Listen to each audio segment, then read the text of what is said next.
Hi guys, welcome back to my YouTube channel the SAP study. हमने राजस्थान के लोक देवताओं वाला टॉपिक कंप्लीट कर लिया था। आज हम बात करते हैं राजस्थान की लोक देवियों की। तो हम सबसे पहले उसमें बात करते हैं करणी माता की। तो चलिए शुरू करते हैं।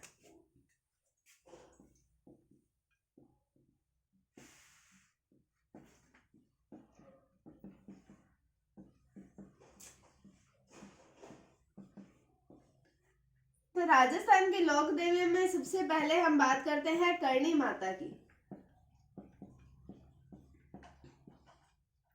तो इनके जन्म की बात करें तो इनका जन्म हुआ जोधपुर में। जोधपुर में एक गांव आता है जिसका नाम आता है सुआप गांव। तो जोधपुर के सुआप गांव में इनका जन्म हुआ। फिर हम बात करते हैं इनके पिताजी की। तो इनके पिता का नाम आता है मेहा जी और इनका बचपन का नाम आता है रिद्धि बाई। तो हमने बात कर रहे हैं करणी माता की और उसका जन्म हुआ जोधपुर में सुआप गांव में और इनके पिता का नाम आता है मेहा जी और इनके बचपन का नाम आता है रिद्धि बाई। तो रिद्धि बाई ये नाम काफी इंपॉर्टेंट आता है, इससे कई बार प्रश्न पूछा जाता है कि करणी माता के बचपन का नाम या फिर रिद्धि बाई कौन सी माता के बचपन का नाम था। तो फिर हम अब आगे बात करते हैं कि देशनोक पड़ता है बीकानेर में, वहां पर है करणी माता का मंदिर। तो करणी माता का मंदिर, मुख्य मंदिर कहां पर है? देशनोक के अंदर। तो इनका मुख्य मंदिर कहाँ है? देशनोक में। और देशनोक कहां पड़ता है? बीकानेर में। अब ये जो देशनोक पूरा बसाया गया है, ये बसाया गया है करणी माता के द्वारा। अब हम बात करें कि कभी आप देशनोक गए हो तो आपको पता होगा कि वहां पर बहुत सारे चूहे हैं, इसलिए इन्हें चूहों की देवी भी कहा जाता है। तो इन्हें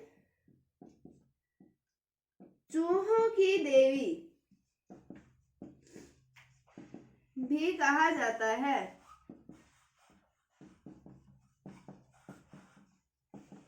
तो हम बात कर रहे हैं करणी माता की। जन्म हुआ जोधपुर में सुआप गांव में। फिर हमने बात की इनके पिता की मेहा जी, बचपन का नाम रिद्धि बाई और इनका मुख्य मंदिर कहां पर है?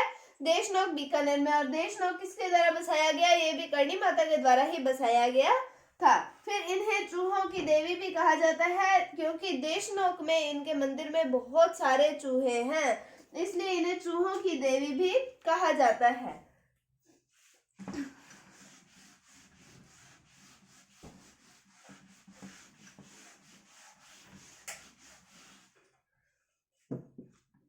तो अब हम बात करें, इन्हें कहा जाता है चूहों की देवी। तो इनके जो चूहे होते हैं, तो इनके चूहे को कहा जाता है काबा।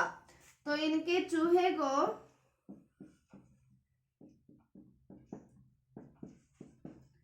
काबा कहा जाता है। अब यहाँ पर आता है एक सफेद काबा। तो कहा जाता है कि देशनोक के मंदिर के अंदर, करणी माता के मंदिर के अंदर एक ही सफेद काबा है और उसका दर्शन जो है वो शुभ माना जाता है। तो सफेद काबे का दर्शन शुभ माना जाता है।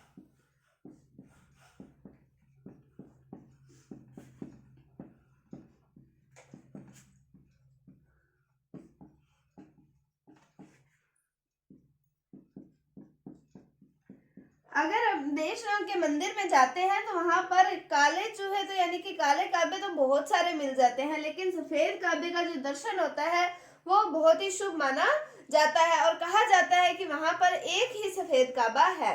उसके बाद में हम बात करें कि करणी माता को चील के पक्षी जो है, ये प्रतीक होता है करणी माता का कि अगर हम देशनोक गए हैं और अगर हमें वहां पर चील के दर्शन हो जाते हैं, उसे स्थानीय भाषा में कहा जाता है संवली, तो उसे शुभ माना जाता है। ये समझा जाता है कि उसे स्वयं माता करणी ने दर्शन दिए हैं। तो अब हम बात करें कि चील को या चील का पक्षी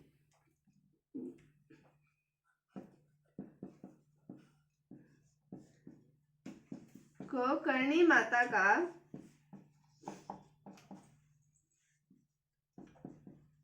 प्रतीक माना जाता है।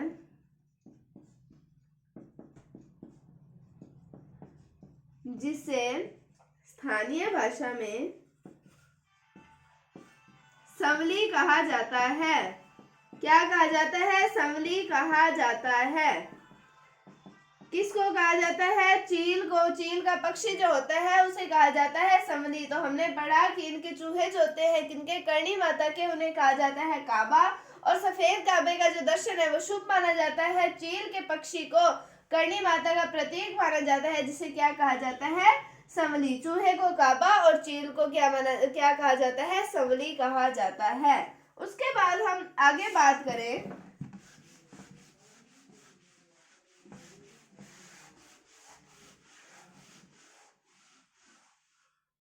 कि मेहरानगढ़ दुर्ग जो जोधपुर में है, ये माना जाता है कि उसकी नींव भी करणी माता के द्वारा ही रखी गई थी।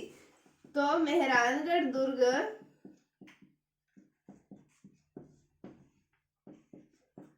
जोधपुर की नींव करणी माता के द्वारा रखी गई थी।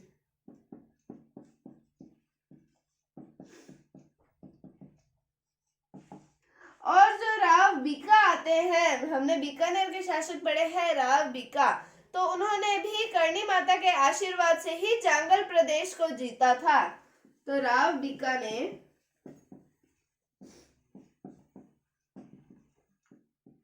करणी माता के आशीर्वाद से ही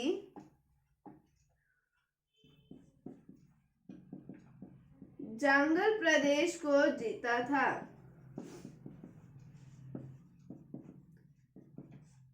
तो हमने जब बात की देशनोक की, तो देशनोक का निर्माण करवाया गया था राव गंगा सिंह के द्वारा करवाया गया था। देशनोक का निर्माण, देशनोक का जो मंदिर है उसका निर्माण राव गंगा सिंह के द्वारा करवाया गया था। देशनोक के मंदिर का निर्माण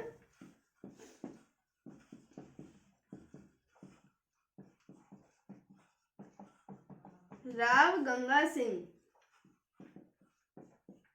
के द्वारा करवाया गया था।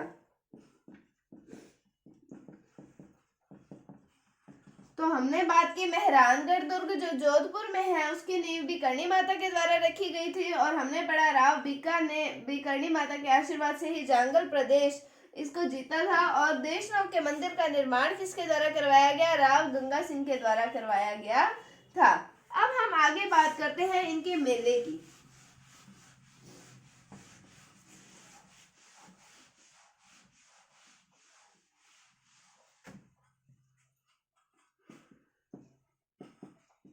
तो इनका मेला चैत्र और आश्विन के नवरात्रों में लगता है। कब लगता है? चैत्र व आश्विन के नवरात्रों में लगता है। कब लगता है? चैत्र और आश्विन के नवरात्रों में। और जो चैत्र और आश्विन की सप्तमी होती है उसे शुभ दिन माना जाता है, मतलब उसे करणी माता का दिन माना जाता है। तो चैत्र व आश्विन की सप्तमी को, यानी कि चैत्र व आश्विन शुक्ल सप्तमी को करणी माता का दिन माना जाता है।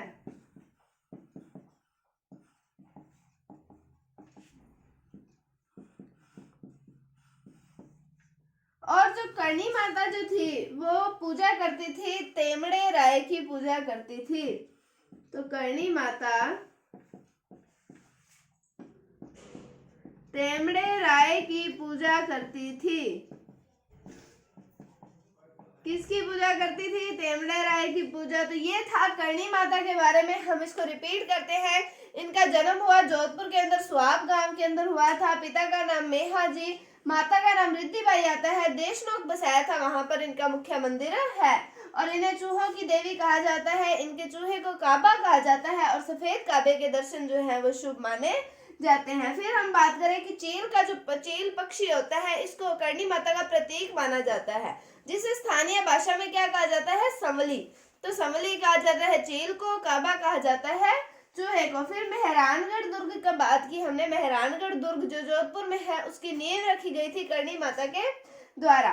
उसके बाद में हमने पढ़ा कि राव बीकानेर ही करणी माता के आशीर्वाद से जांगल प्रदेश को जीता था। देशनोक के मंदिर का निर्माण भी किसके द्वारा करवाया गया था? बीकानेर के राजा आते हैं राव गंगा सिंह, उनके द्वारा करवाया गया।